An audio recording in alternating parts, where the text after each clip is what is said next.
Welcome to a day in the Word. Today's reading is Genesis chapter 46 through Genesis chapter 48.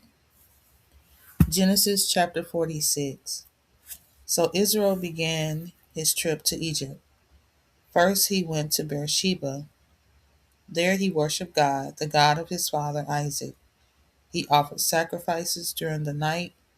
God spoke to Israel in a dream and said, Jacob, Jacob. Israel answered, Here I am. Then God said, I am God, the God of your father. Don't be afraid to go to Egypt. In Egypt I will make you a great nation. I will go to Egypt with you, and I will bring you out of Egypt again. You will die there, but Joseph will be with you. His own hands will close your eyes when you die. Then Jacob left Beersheba and traveled to Egypt. His sons, the sons of Israel, brought their father, their wives, and all their children to Egypt. They traveled in the wagons the Pharaoh had sent. They also had their cattle and everything they owned in the land of Canaan. So Israel went to Egypt with all his children and his family. With him were his sons and his grandsons, his daughters and his granddaughters. All of his family went with him. These are the names of Israel's sons and family who went to Egypt with him. Reuben was Jacob's first son. Reuben's sons were Hanak, Palu, Hezron, and Carmi. Simeon's sons were Jamil, Jamin, Ohad, Jachin, and Zohar. There was also Shul. Shul was born from a Canaanite woman. Levi's sons were Gershon, Kohath, and Merari. Judah's sons were Onan, Shelah, Perez, and Zerah. And Onan died while still in Canaan. Perez's sons were Hezron and Hamuel. Issachar's sons were Tola, Puah, Job, and Shimron. Zebulun's sons were Sered, Elon, and Jaleel. Reuben, Simeon, Levi, Judah, Issachar, and Zebulun were Jacob's sons from his wife Leah. Leah had these sons in Padan Aram. She also had a daughter named Dinah. There were 33 people in his family. Gad's sons were Zephon, Hagi, Shuni, Esbon, Eri, Eradi, and Ereli. Asher's sons were Imnah, Ishva, Ishvi, Bariah, and their sister Sarah. Also, there were Bariah's sons, Heber and Machil. All these were Jacob's sons from his wife's servant Zilpah. Zilpah was a maid that Laban had given to his daughter Leah. There were 16 people in this family. Benjamin was also with Jacob. Benjamin was Jacob and Rachel's son. Joseph was also Rachel's son, but he was already in Egypt. In Egypt, Joseph had two sons, Manasseh and Ephraim. Joseph's wife, Asenath, the daughter of Potipharah, the priest in the city of On.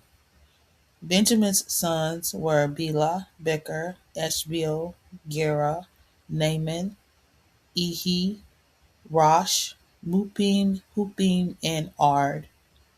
These were the sons of Jacob from his wife Rachel. There were 14 people in this family. Dan's sons, what Dan's son was Hushim. Naphtali's sons were Jazil, Guni, Jezer, and Shalim. These were the sons of Jacob and Bilhah. Bilhah was a maid that Laban had given to his daughter Rachel. There were 7 people in this family. The total number of Jacob's direct descendants who went with him to Egypt was 66 people. The wives of Jacob's sons were not counted in this number. Also, Joseph had 2 sons in Egypt. With these 2 grandsons, Jacob's family in Egypt numbered 70 people in all. Jacob sent Judah ahead to speak to Joseph. Judah went to Joseph in the land of Goshen. Then Jacob and his people followed into the land. Joseph learned that his father was coming, so he prepared his chariot and went out to meet his father Israel in Goshen. When Joseph saw his father, he hugged his neck and cried for a long time. Then Israel said to Joseph, "Now I can die in peace. I have seen your face, and I know that you are still alive." Joseph said to his brothers and to the rest of his father's family, "I will go and tell Pharaoh that you are here. I will say to Pharaoh, 'My brothers and the rest of my father's family have left the land of Canaan and have come here to me. They are a family of shepherds. They have always kept sheep and cattle. They have brought all their animals and everything they own with them. When Pharaoh calls you, he will ask, 'What work do you do?' You tell him, 'We are shepherds. All our lives we have been shepherds, and our ancestors were shepherds before us.' Then Pharaoh will allow you to live in the land of Goshen. Egyptians don't like shepherds, so it is better that you stay in Goshen." Genesis chapter 47. Joseph went in to Pharaoh and said, "My father and my brothers and all their families are here. They have all their animals and everything they own from the land of Canaan with them. They are now in the land of Goshen." Joseph chose 5 of his brothers to be with him before the Pharaoh. Pharaoh said to the brothers, "What work do you do?" The brothers said to Pharaoh, "Sir, we are shepherds, just as our ancestors were shepherds before us." They said to Pharaoh, "The famine is very bad in Canaan. There are no fields left with grass for our animals, so we have to come to live in this land. We ask you to please let us live in Goshen." Then Pharaoh said to Joseph, "Your father and your brothers have come to you. You can choose any place in Egypt for them to live. Give your father and your brothers the best land. Let them live in the land of Goshen. And if they are skilled shepherds, they can also care for my cattle." Then Joseph called his father Jacob to come in to meet Pharaoh. Jacob blessed Pharaoh. Then Pharaoh said to him, "How old are you?" Jacob said to Pharaoh, "I have had a short life with many troubles. I am only 130 years old. My father and his ancestors lived to be much older than I am." Then Jacob blessed Pharaoh and left from his meeting with him. Joseph did what Pharaoh said and gave his father and brothers land in Egypt. It was the best land in Egypt, in the eastern part of the country around Ramesses. Joseph also gave his father, his brothers, and all their people the food they needed. The famine got worse. There was no food anywhere in the land. Egypt and Canaan became very poor because of this bad time. People in the land brought more and more grain. Joseph saved the money and brought it to Pharaoh's house. After some time, the people in Egypt and Canaan had no money left. They had spent all their money to buy grain. So the people of Egypt went to Joseph and said, "Please give us food. Our money is gone. If we don't eat, we will die while you are watching." But Joseph answered, "Give me your cattle, and I will give you food." So the people used their cattle and horses and all their other animals to buy food. And that year Joseph gave them food and took their animals. But the next year the people had no animals and nothing to buy food with. So they went to Joseph and said, "You know that we have no money left, and all our animals belong to you. So we have nothing left, only what you see, our bodies and our land. Surely we will die while you are watching. But if you give us food, we will give Pharaoh our land, and we will be his slaves. Give us seed so that we can plant. Then we will live and not die, and the land will grow food for us again. So Joseph brought all the land in Egypt for Pharaoh. All the people in Egypt sold Joseph their fields.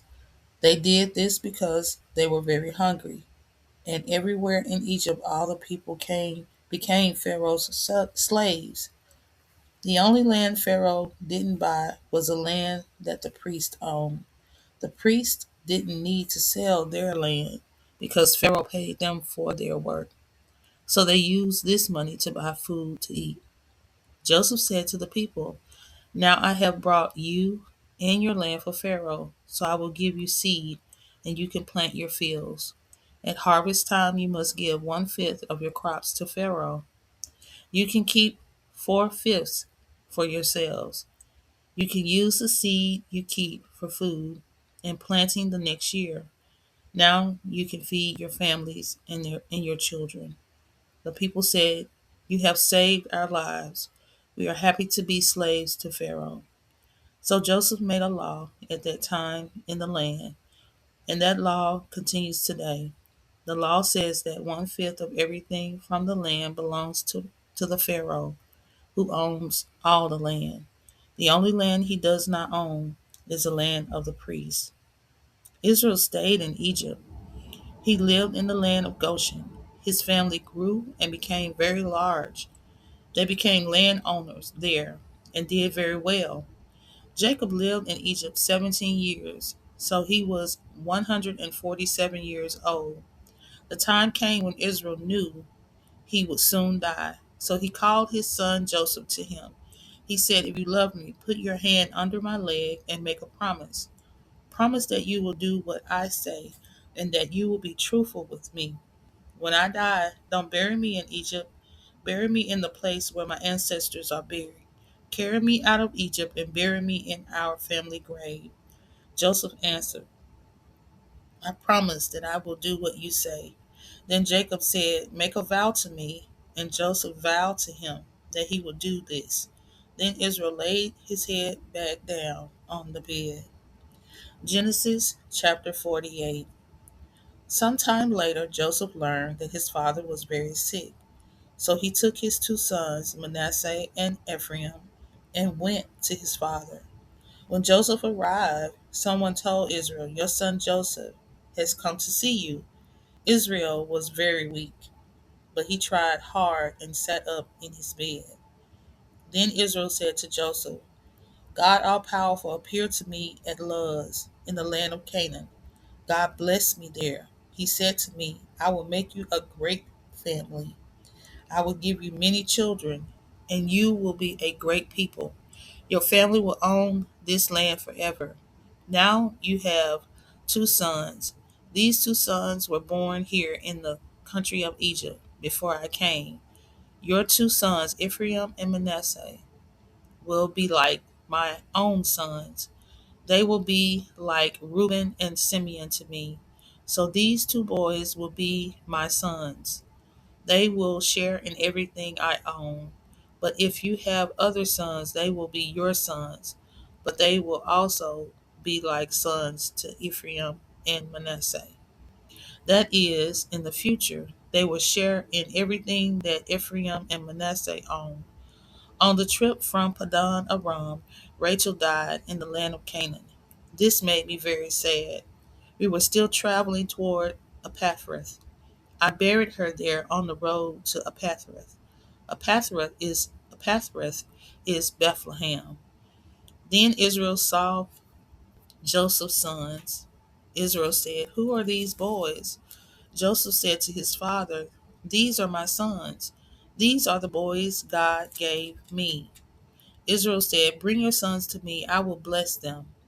Israel was old and his eyes were not good. So Joseph brought the boys close to his father. Israel kissed and hugged the boys. Then Israel said to Joseph, "I never thought I would see your face again. But look, God has let me see you and your children."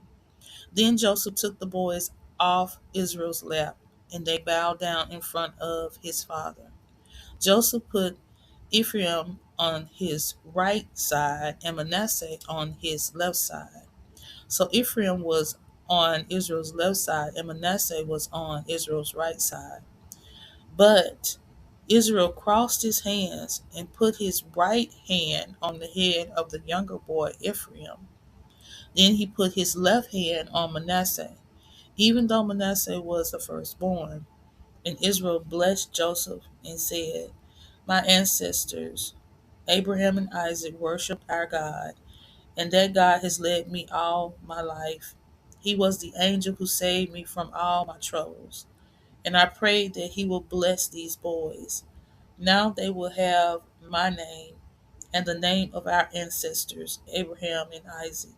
I pray that they will grow to become great families and nations on earth."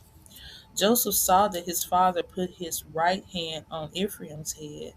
This didn't make Joseph happy. Joseph took his father's hand because he wanted to move it from Ephraim's head and put it on Manasseh's head. Joseph said to his father, "You have your right hand on the wrong boy. Manasseh is the firstborn. Put your right hand on him." But his father refused and said, "I know, son, I know. Manasseh is the firstborn. He will be great, and will be the father of many people. But his younger brother will be greater than he is. The younger brother's family will be much larger." So Israel blessed them that day. He said, "The Israelites will use your names whenever they bless someone. They will say, 'May God make you like Ephraim and Manasseh.'" In this way, Israel made Ephraim greater than Manasseh.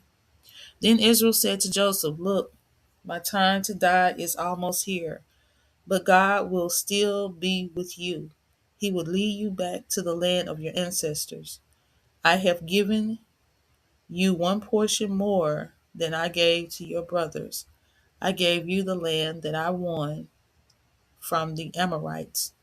I used my sword and bow to take that land." Thank you for joining A Day in the Word Bible in a Year series. Please subscribe, comment, like, and don't forget to turn on that notification bell. Until next time, Shalom.